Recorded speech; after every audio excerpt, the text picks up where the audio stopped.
An icy exchange at the State of the Union this week when Utah Senator Mitt Romney confronted first-term New York Congressman George Santos. Romney telling Santos he does not belong in Congress. Santos has been caught in a web of alleged lies about his background since winning his election in November. He says he embellished his record. Look, embellishing is saying you got an A when you get an A minus. Lying is saying you graduated from a college you didn't even attend. And he shouldn't be in Congress. And they're going to go through the process and hopefully get him out. But he shouldn't be there. Santos responded to Romney's criticism.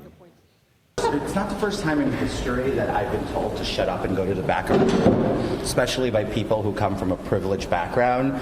And it's not going to be the last, and I'm never going to shut up and go to the back of the room. And I think it's reprehensible that the senator would say such a thing to me in the demeaning way he said. It wasn't very Mormon of him. That's what I can tell you. I'm not under any ethics investigation. In that same exchange with reporters, Santos did not answer about whether his mother was in the World Trade Center on 9/11. That alleged falsehood is one of many Santos is accused of telling voters. Santos' rise to Congress and the controversy following his election is the subject of a new documentary by CBS Reports. In Campaign of Deceit, Caitlin Huey Burns tracked through Santos' past to try to find some answers.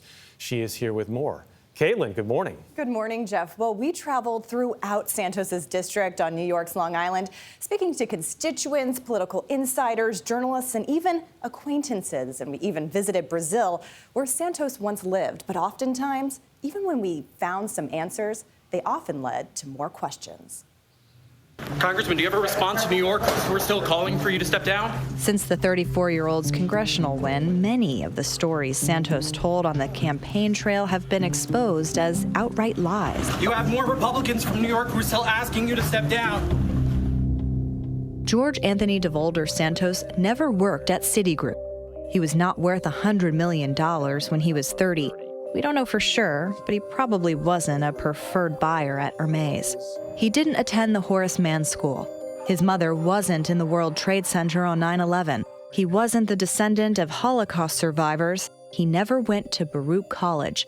And George Santos never won a volleyball championship.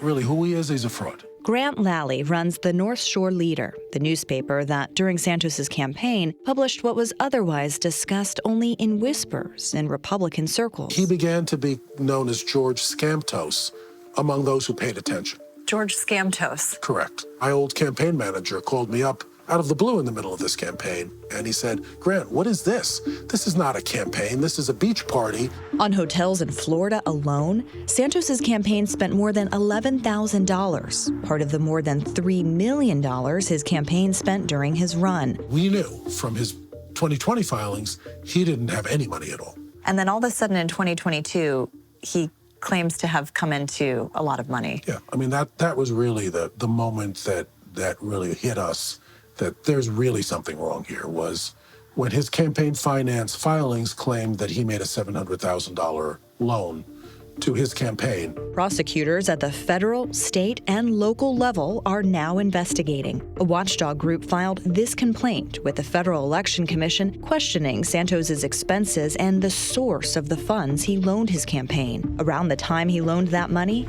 Santos was doing this. Currently at Harbor City Capital, I manage a $1.5 billion fund, right? And I know how to manage it well. Harbor City Capital.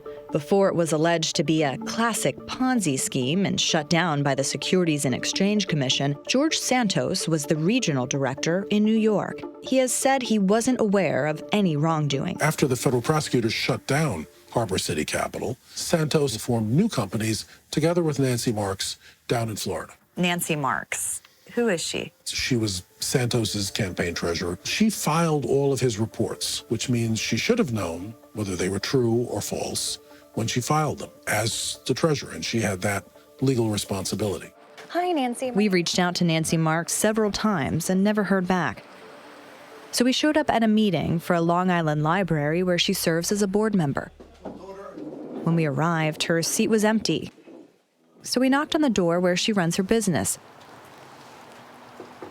The lights were on inside, the political posters hung in the windows, but nobody came to the door.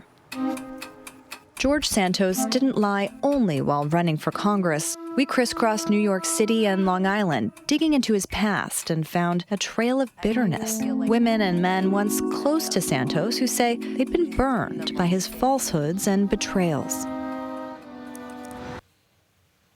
Caitlin, as we saw there, welcome, first of all. Great to see you. Thank you. Good to see you, too.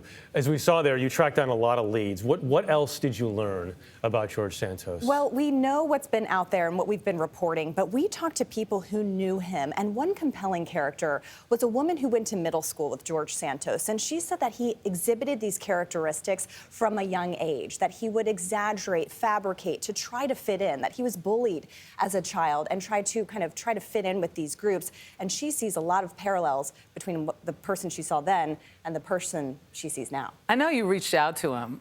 He declined comment. But I mean, what does he say about this mountain of evidence against him? Well, I do want to make clear, we have tried multiple times to ask him for an interview, and he declined. We caught up with him in the basement of the Capitol last week to ask him more questions, as you can see, and he wasn't responding to our questions. But here's the thing. He has said he is sorry for fabricating parts of his resume.